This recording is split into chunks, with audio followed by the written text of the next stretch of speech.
Yeah, You that's go, important. Mr. Fahey. I mean, in fact, maybe I'll take tomorrow off too. I just won't take roll on me. And yeah, I don't think it works like that. Nah. Anyway, but I'll have fun tomorrow morning. I don't know about y'all. So some of you will be here. 4 or 5 of you, right? All right. Well, I left off yesterday. I was about to talk about graphology.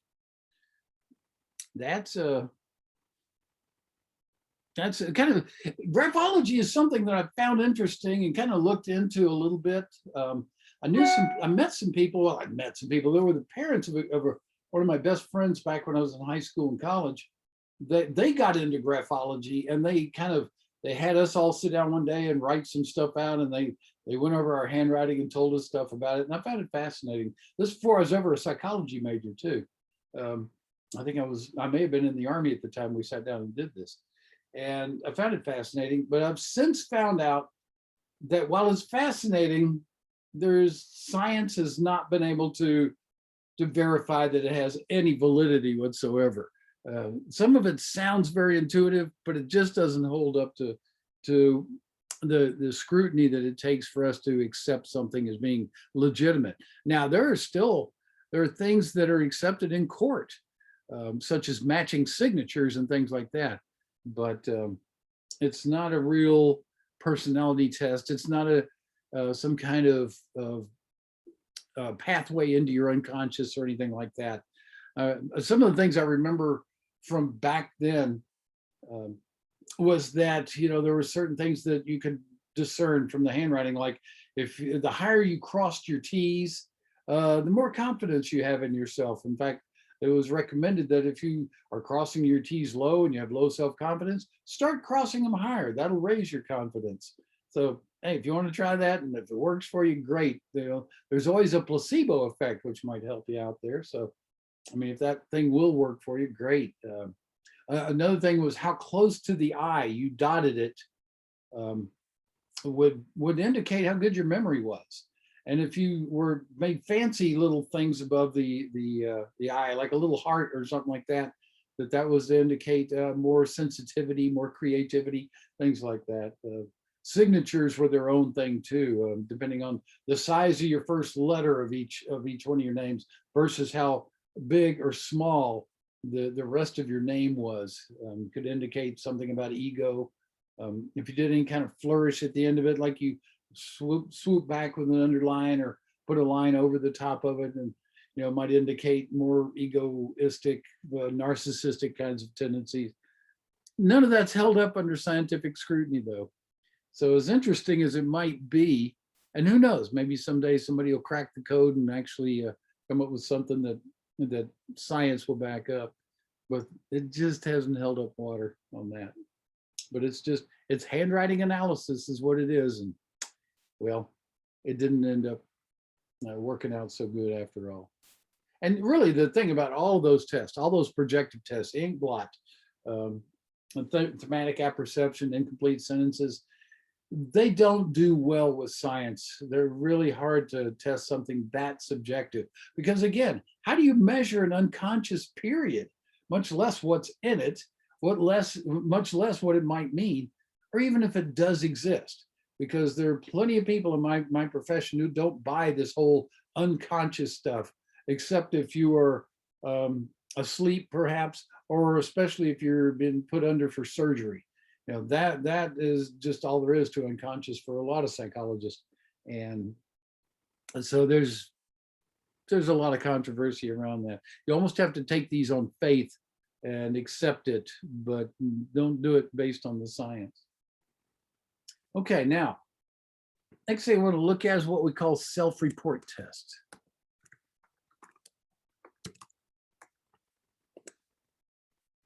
Now, these are tests that what we're going to do is we're going to ask you questions. Now, these can take a lot of different forms. It could take the form of me doing a clinical interview saying, okay, I'm going to ask you if you have these symptoms. That would be a self-report test. Do you feel depressed? Do you ever feel suicidal? These are things where you're going to tell me how you feel. All the way to one of the most widely used personality tests in the business, which is called the Minnesota Multiphasic Personality Inventory, Aren't you glad you don't have to know that whole thing? Just remember MMPI. I'm not even going to type the whole thing down. Obviously, it was developed in Minnesota, and it is all true false statements that you're going to pick true or false on how well these apply to you. It's over 500 true false particular statements. It was always interesting when I was given full batteries of tests. You know, I'd give like an IQ test, I'd give the Rorschach, this is back when I was in grad school, and several other tests. And then I'd give them the MMPI. And one of the things I would always time that to about the time where I need to go to the bathroom, because it's going to take them probably close to an hour, and now I can go take a break.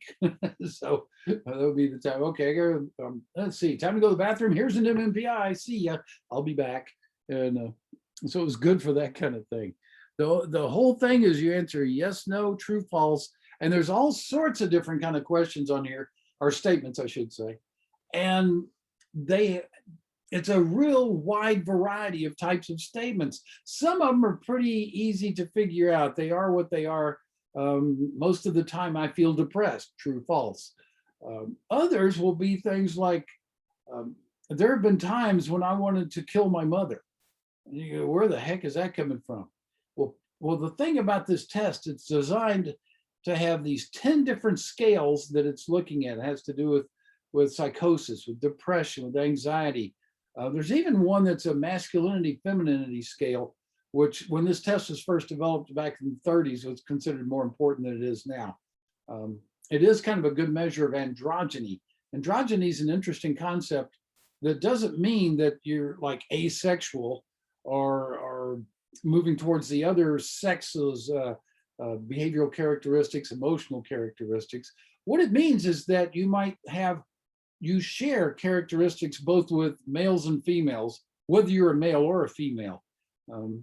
Just as a little side note here, we find that people who are higher in androgyny, meaning if you're a female, you're very much a female, but you've got some male stuff going on for you too. And same thing with a male, just vice versa. We find that the people who are more androgynous tend to be healthier overall, especially mentally healthy. Okay, so this is one of the things that scale is more useful for now than when it was first developed. I think they were really looking for more homosexuality when back in the 30s, because homosexuality back then was still considered abnormal psychology. No longer, that's done. So anyway, that's got that scale. Then they've got these 3 outer scales. The way I always thought of them is because they're outside of these 10 scales, and they're determined. There's a lie detector on there to determine if you're trying to fake it one way or the other. And then they have faking scales. Are you trying to fake good or fake bad? You know, because sometimes you got this, you're very defensive. You don't want anybody to know that there's something wrong with you. And there's a number of statements in there that are designed to detect that kind of thing. And then there's other people who want to fake bad. Maybe they're trying to get out of something. You know, if we gave this test in TDC in the prisons, we would often find that guys were trying to fake stuff to keep from getting bad jobs out in the fields in Texas summers. I don't blame them for that, but this would be a test time to determine if they were faking a mental illness. So you've got all of those things that are going on in these tests, this particular test. And this one is one of the most widely used tests in our profession. They've got a second version of it now. The very first version was pretty much, when they developed the test, you know, they should give it to a whole variety of people, you know, all ages, races, geographical locations, just cover the demographics. They didn't do that kind of thing in the 30s. They weren't as well developed. So they developed it, and the story always goes that they developed it on Minnesota normals and Minnesota crazies. So that test existed up into the 70s, and I believe it was in the 70s they said, we gotta fix this up some. So they went through it and they, you know, tweaked a lot of the questions, dropped some, added more, and then they also went out and normed it on a much wider population. So they've got, it's now the MMPI-2 is the one that's the most latest version of that. Widely used. I don't use them anymore. Here's a confession. I don't even do testing anymore. I found it, I get what I need out of a good interview, and it takes a lot less time. So anyway, that's the MMPI. Let me grab these 2 people who just came in here. There's Janelle and Stanley. Got you. Okay. So y'all are officially here. And I'm going to let you know that tomorrow we decided I am going to hold class, but I'm not going to take roll. So if your Good Friday requires you to sleep in and miss all the fun stuff we're going to talk about with crazy people, you can take tomorrow off. But I guarantee some things we'll talk about tomorrow will be on the test. All right, now one more type of assessment I want to talk about here are the behavioral and cognitive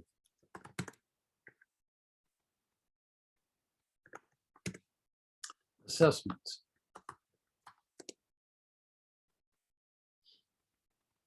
And these are really done with basic direct observation.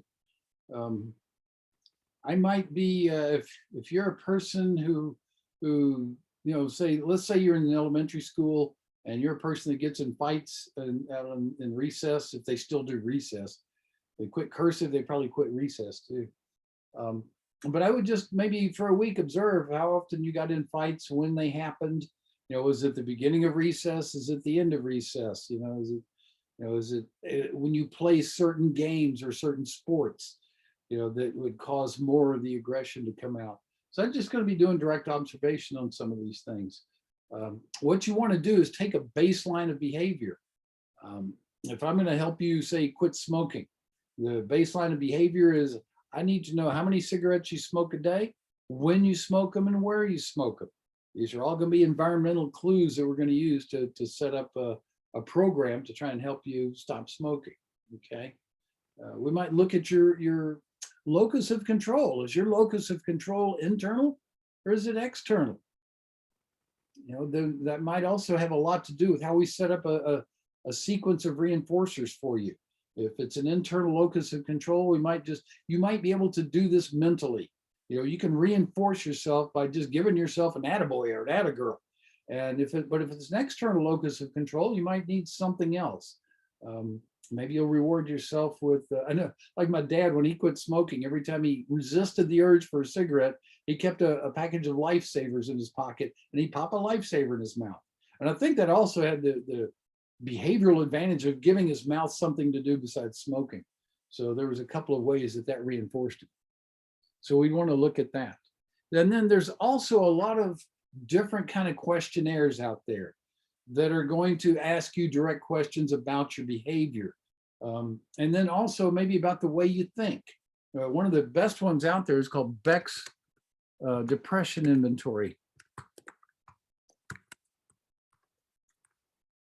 This will ask you questions directly about the way you think. Do you believe that the world is a bad place? And you might rate this on a scale of 1 to 7. And then, you know, we'll work that, you know, by crunching some numbers, doing that kind of thing. If you get a score of, and I forget how many questions are on that inventory, but it might be that, say, if you get a score of 19 versus a score of 10, well, 19 means you're a lot more depressed. And would also, because of the answers you give, assuming that you answer them honestly, will be the doors, the windows that we want to kind of go through to see about working on the way that you think. Are you down on yourself? Do you have beliefs that you're no good? All of these things we can ask you directly, and that will be testing your cognitive side and see what we can find out by doing that kind of stuff. So, you know, it's kind of funny I say I don't test anymore. That is one of the better tests, but what I'll do is 2 ways. Number one, I'll ask you direct questions about depression. The other is, and I'll let my clients know that I'll do this, is that I'm going to listen to what you say. And when I hear something that's like, wow, that's depressive thinking, I'll interrupt. And that's not supposed to be a classic counseling technique. Oh, you should always let them talk. No, there comes a time where I say, whoa, wait a minute. Did you hear what you just said? And they kind of go, oh, okay. So I will do that. I'll jump in the middle of something just to say, because you've said something that's a real strong clue as to where, have I heard about the F? Yeah, I've heard about Fs. I made a couple my time, but I'm not sure what you mean there, Gina. No, I was trying to type and it went through. Have you ever heard about Florence Littauer, her personality test? The name rings a bell, but I'm not familiar with the test that I can necessarily. It's She wrote a book. She's actually written a few books. One's just called Personality, like Personality Plus, I think is the name of her book. Okay. And she talks about the 4 different personality types. Like one's melancholy, one is I can't think of the other ones, but then she wrote another book that helps you like figure out personalities of your kids as well. So it sounds like that's based on the trait theories that we didn't discuss. Yeah, Yeah. I think so. Right. And I found it very fascinating. okay. Yeah, but I got to admit, I'm not real familiar with that because I'm just not into the trait theory thing. So Sure. yeah, in fact, there was, oh my gosh, what's that one I'm trying to think of? I know the VTI gave to the teachers before I started, but I knew somebody at VTI. That was another reason I got to start teaching here. But they had taken it. It's that it is something based on the traits, and 4 different traits. The introversion, extroversion is one of them I know, and things like that. So and they group you into certain types. I'm a little wary of some of those tests too. And the reason, and I'm going to tell you more about it in the next chapter, but I'll go ahead and mention it now. Is because there's a danger in labeling ourselves as Sure. certain things, that it can become a self-fulfilling prophecy. And this kind of dates back to even when we're children, when our parents are telling us stuff, those interjections of worth that Rogers talked about sets us up. You know, when they tell us that you'll just never amount to anything in life, then man, that's kind of interjecting something in you, and you might label yourself as a loser. And then what happens is you kind of tend to trend that way, and then you don't worry about it. And so you know, it can go wrong, and it can go, and that's, you know, again, that's something I try to avoid as much as possible. One of the early problems I have with our whole diagnostic system is it's a bunch of labels. And we have to be careful about that kind of thing too. So just curious. Sure, that's fine. That's good stuff. That really is good stuff. So, and that actually brings us to the end of this chapter here. That'll tie it up neatly. Any questions on all this testing and stuff? How many of you want to go out and take a full psychological battery now? It'll only take half a day. Yeah, and then they'll know all about you. Isn't it kind of scary? Oh, one thing about in my profession is that people talk about labels. When people ask me what I do for a living, and I tell them that I often get this, oh, you know, and I'd always have to tell them, I get off the clock. Don't worry about it. I am not here to analyze you.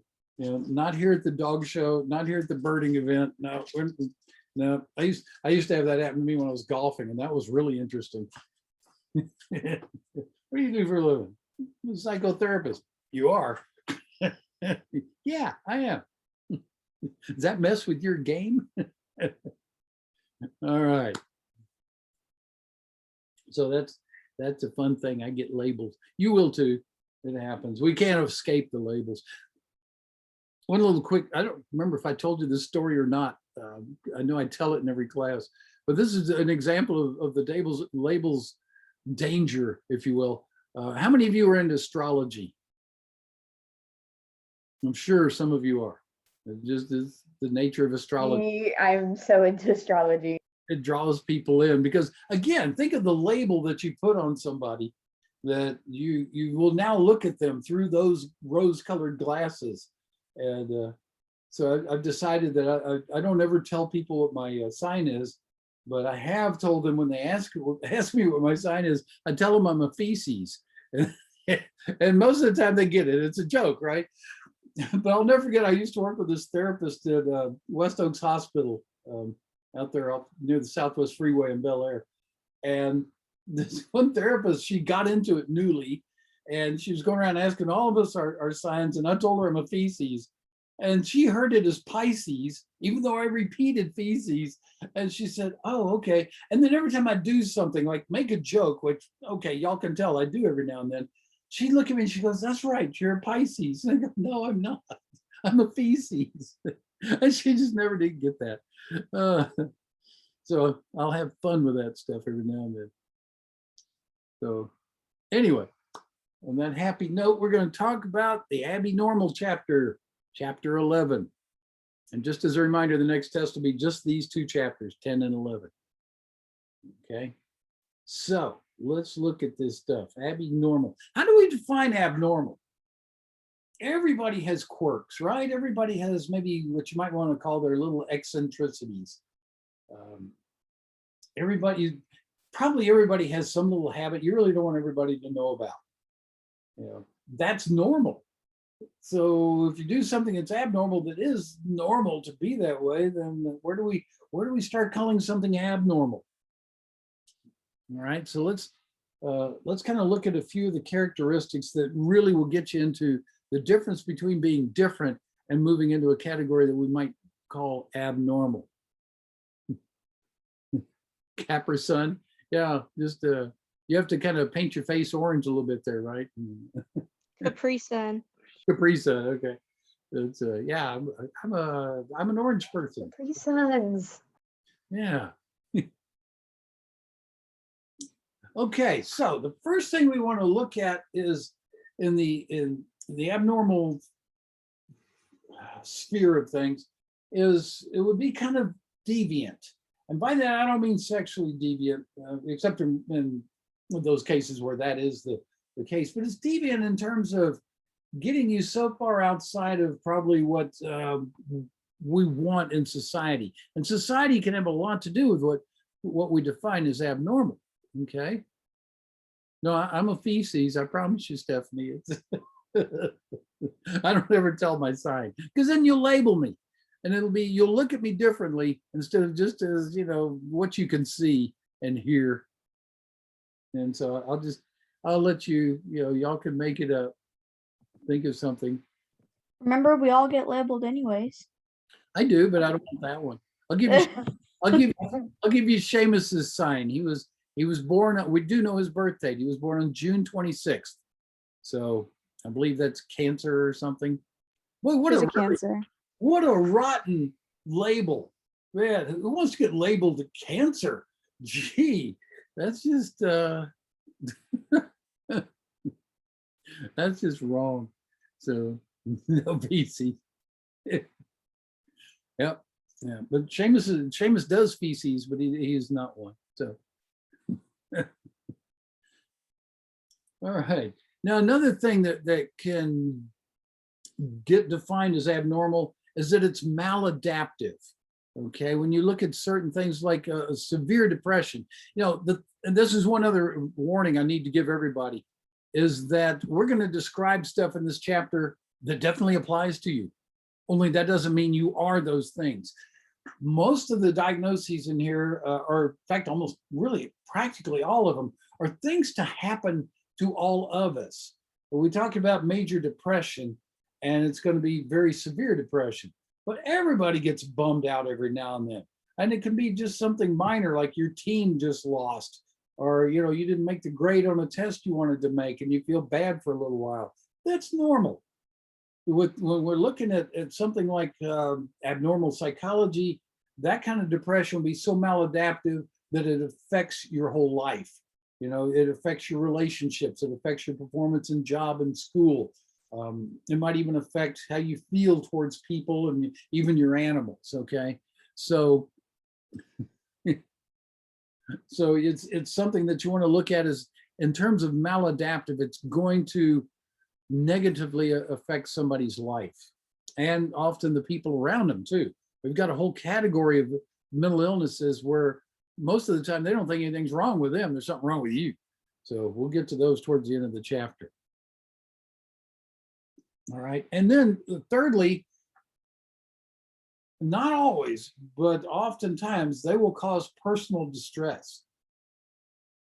If you're depressed, the real depression can be physical pain. It is no fun whatsoever.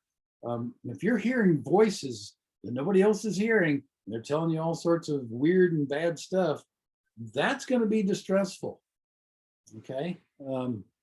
If you've got so much anxiety, you can't function, that for whatever the cause. And again, we're going to talk more in depth about all of these things in a little bit.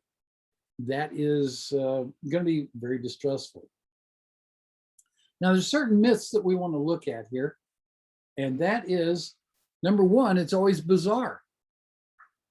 You'd be surprised how normal some people look when they're very mentally ill. A lot of depressed people can function just enough to fake it. And they don't seem like the happiest people, you know, but they function. Depressed people laugh at things. Sometimes I do use humor in my therapy. I will, sometimes it's a kind of a test to see just how depressed you are, especially once I get to know you. Most of the time they won't be laughing just to please the counselor. That if it's something really funny, then they will laugh. And not everything I say is funny. I'm aware of that too. I bomb more than anything. That's another reason I'm not on the stage. But the fact that it would seem bizarre is not really true. Okay.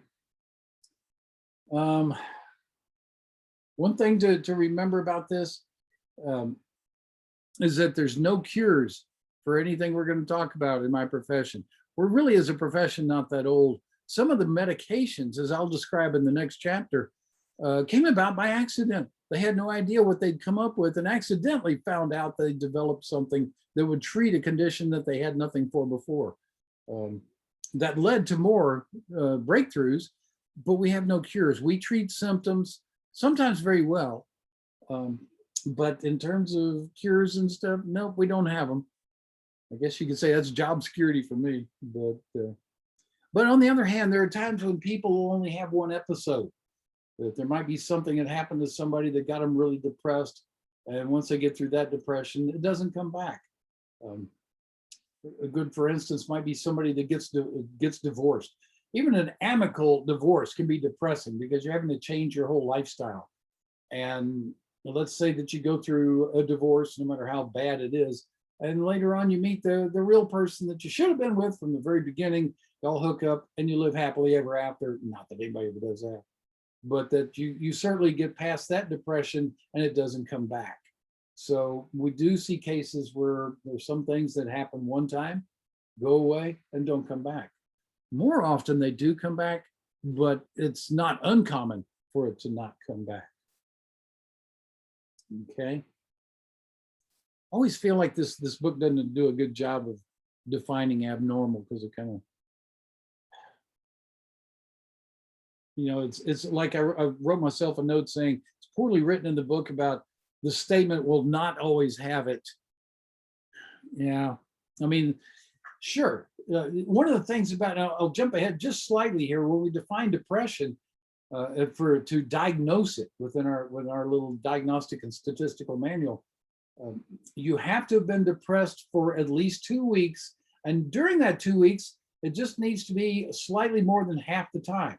So over, like, for 7 days and maybe 1 hour out of that 2 weeks, if you're depressed, you don't have to be depressed those other 6 and a fraction days. You can still be diagnosed with this. So I don't like the way that's written in the book, and I think you have to understand that there's a real art to the science of diagnosis. It's not an easy thing to do. Now, one of the things I have had in my career, and so therefore you'll get a pretty good dose of it, is I really got immersed in diagnosis. We really hit it hard when I was in grad school. I've been surprised. A lot of other schools didn't hit it as hard as Sam Houston did. I've really been kind of disappointed in finding out how little some of the other schools teach it. And not only that, but my first job in this field was in the prison, interviewing incoming inmates for diagnostic purposes to see if they needed psychiatric help, because not every unit has that. Some units are obviously lacking in any kind of psychological help. And so we could send the ones that weren't really having problems or faking it to those units, but the ones that did have, actual serious mental health problems needed to go to the units where they had that available. So I dove into diagnosis from the very beginning. Plus, I've taught whole courses in abnormal psychology. So again, this book's a disappointment on the intro part of it there. So I'll get off that soapbox now, and we'll talk a little bit more about what are the different theories behind what causes mental illness? And the first one we're going to talk about is the biological approach. There's something in your genes. Is there something in your hormones? There's something in your body. Is your brain chemistry off? That's what we want to look at, is the organic internal processes that you've got going on. Could those be the causes of it? This is known as the medical model. This is what you're going to get from a doctor, and especially a psychiatrist. That's their training. You know, the psychiatrists are the ones that are the medical doctors in our field. They're the ones that go to medical school, just like all the other doctors do. And all those they'll go through their med school, then they'll go through their, and then they'll start their internship. And that's the first time they really start studying psychology as a separate entity. And so they get a different background than somebody that in my field does. By the time they get to their internship, we've been studying psychology for all these years. So you can't always trust a psychiatrist to get the diagnosis right. It is the way it is. But they're the ones that are going to say that your mental illnesses are caused by biological factors. Okay. And when you see a psychiatrist, you are a patient. I see clients. A patient implies that you're going to be just like you would be if you went in for a cold. They're going to say, here's what I want you to do. Here, take this. Here's the way I want you to act. Okay. And they tell you what to do. In counseling, no, we're going to work together. You know, we're going to work on things that only you can do. And it's up to you whether you want to do them or not, or as to how much you want to do of them, or whether you need another counselor or not. Okay. All of that is up to you, but we're working together as a team. And oftentimes when you go to a psychiatrist, okay, you're depressed. Here, take this antidepressant. And then they will tell you that depression is caused by an imbalance in your brain. Remember when I told you about the cause and effect back when we talked about that in the first chapter? We don't know that because it is unethical to take normal people and go depress them and find out cause and effect. Okay. We do know there's a correlation. We do know, and we'll talk more about that when we get to that section. But we don't, doctors will tell you that things will have a biological cause, and they may not always be correct on that. Sometimes they will be, sometimes they won't. All right, so that's in a nutshell what you're looking at with the biological approach. How about the psychological approach? We got several different theories here now. Aren't you glad about that?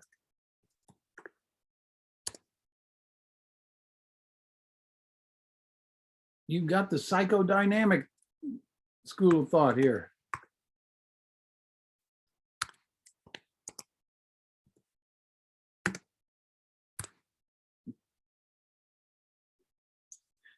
In the psychodynamic, this is Freud and his offshoots. They believe that that whatever's wrong with you is because of what's going on in your unconscious.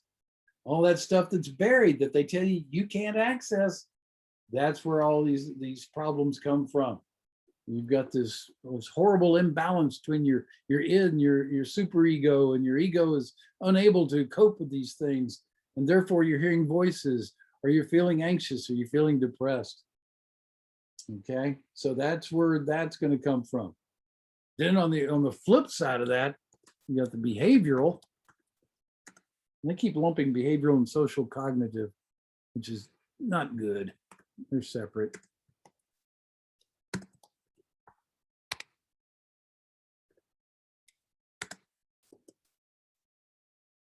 With the behavioral viewpoint, it's a series of rewards for things that weren't adaptive. Yeah, more than once I run into depressed people who got rewarded for being depressed. That if they acted normal, they didn't get much attention. But when they act depressed, people come around, put their arms around them. Poor baby, tell me what's wrong. Why are you so unhappy? And so that becomes rewarding for them and reinforces being depressed instead of pulling them out of it. And this is something that, okay, we got to find other ways you get rewarded here. Let's move to higher activity levels and things you can succeed in. And maybe you need to internalize some things about rewarding yourself for success, okay? But the environment could, and on the other hand, the environment can have a very serious effect on our mental state, right? You can get into situations, you get into a bad job working with bad people, that environment can prove to be very depressing or anxiety provoking. And so we're going to have to look at that environment, in which case, and again, I've said it before, I'll say it again, if you find yourself in a job that's dragging you down like that, go find another job. Don't, whatever it takes, don't make yourself mentally ill by staying in the wrong job for you. This is a big city. And if you're in a small town, that makes it tougher, but move to a big city if you have to, just to get another job before you move to a different small town. Get out of there. They're not worth it, okay? So we'd look, in a situation like that, we would definitely want to look at your environmental influences as to what might have gone wrong, okay? And then we got the humanistic approach.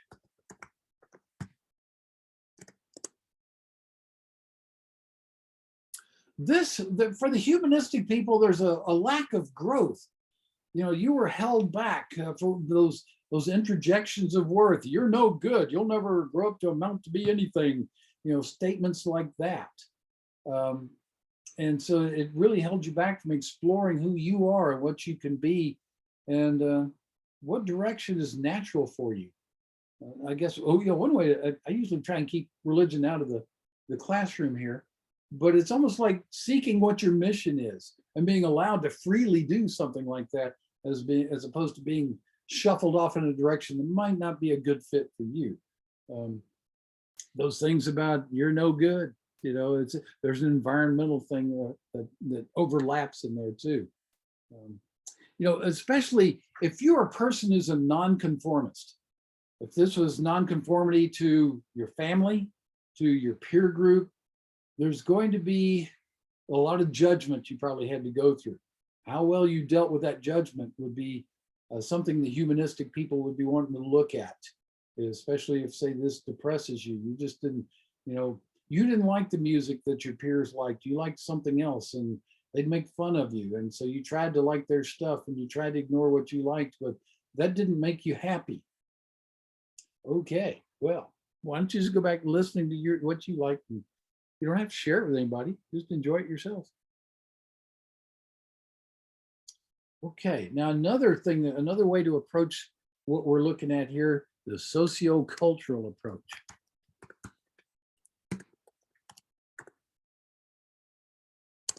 Wow, I didn't even have a typo in there. Now this is where we're going to look at the context in which you live. Some of you are sharing a context right now. You're all taking this class, but it's a unique context in that you're not in a class.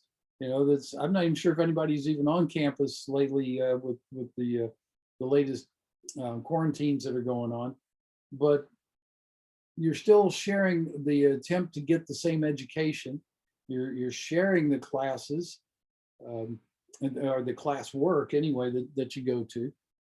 You've got the context might be the husbandry you're going through.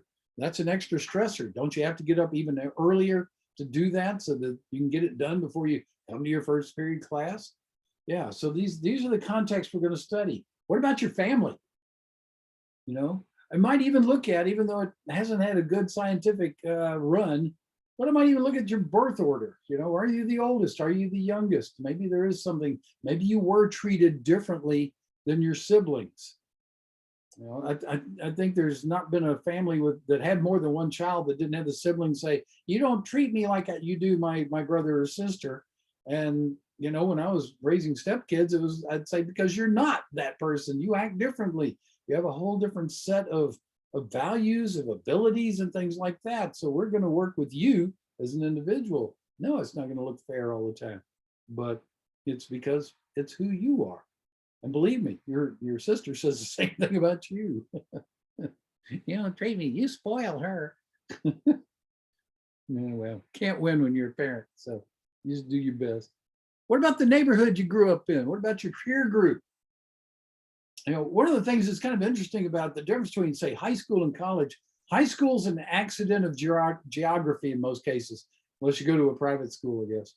But even then, there's an accident that you were born into a family that can afford a private school. So there's a lot of chance involved in those kinds of things. And you don't get a choice of who you go to school with there. Then you get to college and you're finally in a place where you chose. Maybe you had some pressure to go there, but ultimately you chose to go to college. And now you're with a bunch of people who don't necessarily hate school. In high school, you probably with a lot of kids that didn't like school. It was just, there's a number of them dropped out even and just didn't want to finish. But you did, or you got a GED. It was still important enough to you to get the education. Maybe the high school atmosphere didn't work for you. But here you are in college and you're with a different type of peer group at this point in time. And then later on, your work world will be another thing that's going to be the environment that can influence you a lot. So we're going to look at the context when it comes to this. Where are you in life? What are you living with? What is your economic situation? Those kinds of things can be very important. Even what your gender is. Ladies, I know you don't face the same problems that I do. In fact, a lot of your problems are based on the fact that you live in fear a lot more often than men do. I read something real interesting and kind of eye-opening recently, is talking about what men have to worry about and then listening to women laugh at what men worry about. Yeah, when's the last time you walked through a parking lot holding your keys in your hand, sticking through your finger so you could immediately get in your car if you had to?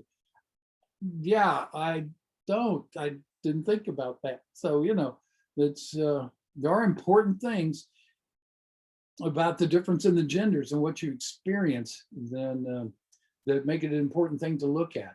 And you'll find as we go through a number of these diagnoses that there's times when we got more women than men that suffer from, say, depression. And there's a lot of cultural things that are going on, a lot of context things that make that happen. Okay, ethnicity can obviously be another thing. The things that have really surfaced recently about the Black Lives Matter is a good point, in that most white people don't think about the fact that, my God, cops are killing them at a rate unheard of. And it took something like what's going on with the trial in Minnesota to make a lot of us go, maybe I do need to pay more attention to that. It's and it wasn't necessarily a cultural insensitivity, just an unawareness.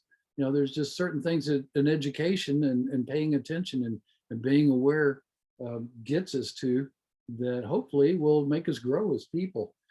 And let me tell you, never stop growing, no matter how old you get. Keep an open mind to this stuff, okay? We do find, for instance, like when it comes to socioeconomic status, the lower the socioeconomic status, there's a correlation between that and mental illness. That may be a double-edged sword, though. It may be that you aren't capable of getting a good job because you're very depressed. And so that's one of the things that you gotta look at. Is it because you grew up in a poor neighborhood and the pressures were that much more? Or is it that you are going to stay there because you are not able to work in say a high paying job? That maybe the best you're going to be able to do is working at McDonald's for minimum wage. So those kind of things are things that we have to look at as well, and to keep an open mind of which came first, the chicken or the egg. Okay. All right. Now, one last Okay. Hello. But for real, which came first, the chicken or the egg? Because everybody always asks me that. Well, maybe we should ask the chicken, because the egg can't. My guess would be, based on evolution, that originally it was one-celled animals that divided, right? Somewhere along the line, as they become multi-celled animals, somebody had to lay the first egg that came out different. And the egg that developed into the chicken tells me the egg came first. Now, how's that for just a piece of logic that I just made up? But my guess would be the egg. I'll go with that. Exactly right. Okay. Yeah. Thanks, folks. I'll be here all week. We've got one called the biopsychosocial. I don't think that spell check would ever fix that one if I typed it wrong. And really what biopsychosocial just refers to, it's a combination of all of the above. Okay, what we want to look at here, and here's one of those great college phrases that you walk out of here, people will be impressed. If you want to have fun at your Easter dinner, throw this term out at them and they'll know that you're getting your money's worth, okay? It's called the diathesis stress model.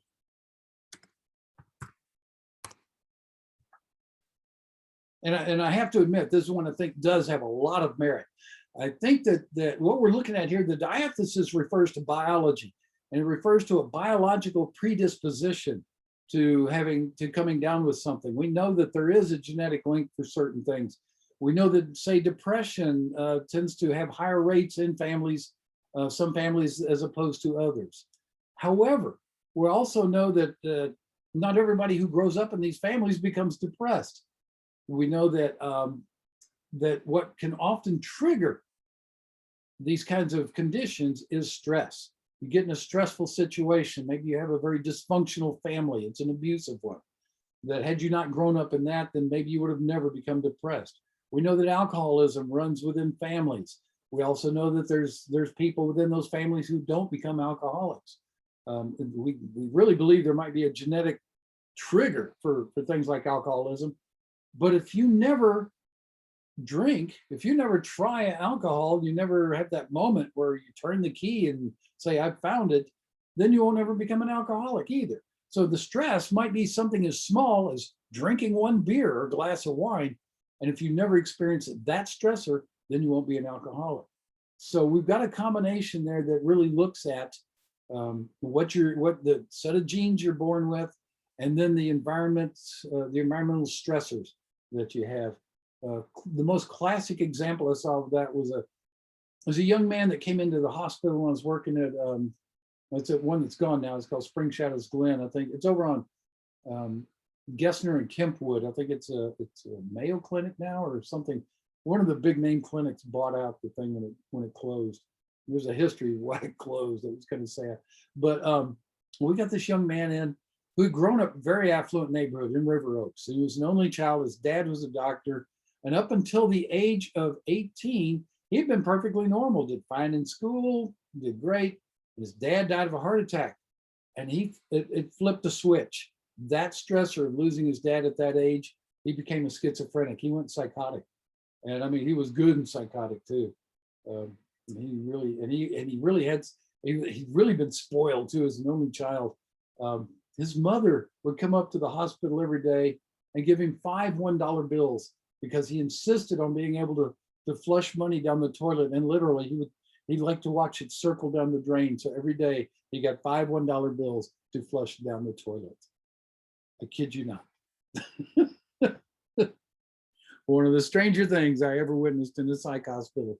So, but that's a classic diathesis stress situation. So there's a good term for your Easter dinner if you don't show up tomorrow. But tomorrow we're going to start talking about how we classify and talk about anxiety disorders, and those will be on the test. You may want to drop by. I promise you stuff that will help you on the test.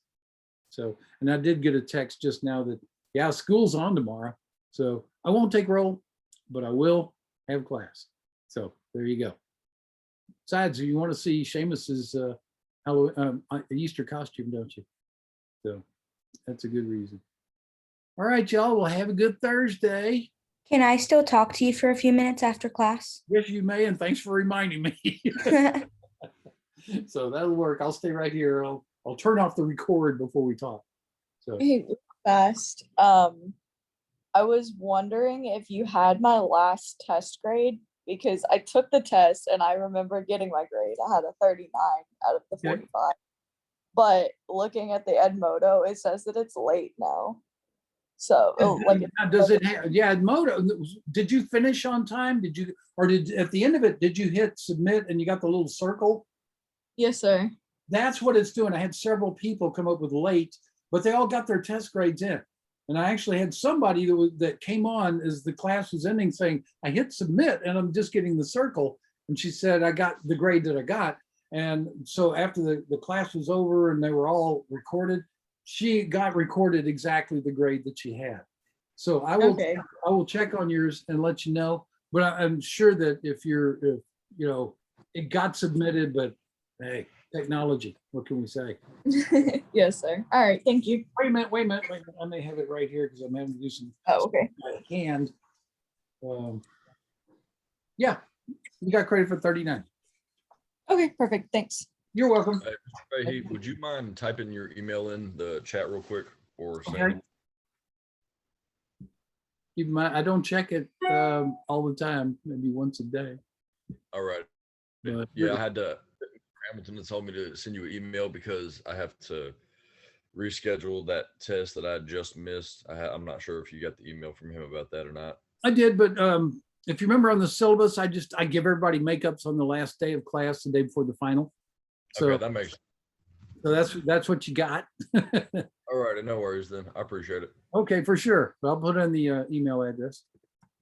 If I can remember what, I hate these long ones.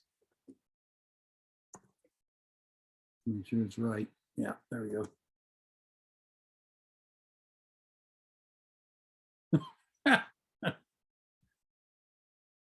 People guessing my sign. Mr. Fahey, I'm a beasties. since we're still talking about the test, what was the breakdown? I missed that. This test was 45 to 40 was an A. Huh? 39 to 34 was a B. Okay, 33 to 28 C. I'm good. Okay. That's all I need to know. Now, when you add both of them together, you want that breakdown too. Okay. Okay, so 92 to 83 is an A. Okay. 82 to 73 is a B. Okay, 72 to 63 is a C. okay, 62 to 53 was a D. okay. And then below that is bad news. But only one person was there, and even she has perfect attendance, so nobody's flunking. Okay, awesome. All right, cool. Have a good one. You too. All right, thanks. Here, you're welcome. Okay, so let me stop the record there. There it is.